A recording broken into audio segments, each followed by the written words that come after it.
Jetzt habe ich hier gerade noch einen Zettel bekommen von der Garette-Glicke aus dem Glei Basel.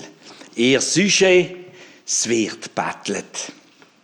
Bettelt wird, es ist nicht mehr glatt, schon länger in der ganzen Stadt. In ganz Europa ist bekannt, zu Basel machst du die hohle Hand.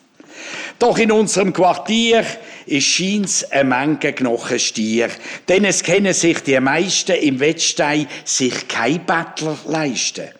Wie lange haben wir hier insistiert, im Rothaus innen demonstriert und, es ist nicht übertrieben, in der Presse hier drüber geschrieben. Doch plötzlich, da geht Schlag auf Schlag, Bettler triffst jetzt jeden Tag. Der eine hier, der andere dort. Bettlet, es ist gestärkt. Wie soll mal die Frau Ackermann, sie will noch ein paar Stimmen haben. Der Bastideur, der bettelt nicht, weil niemand die Stimme dem Glatzkopf gibt. Die Finanzverwaltung, ist bekannt, macht unverhohlen die Hohlhand.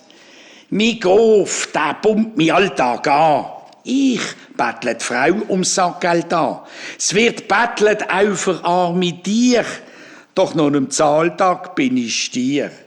Da lob ich mir der Örgeli an. Ich los gern sie Musik an.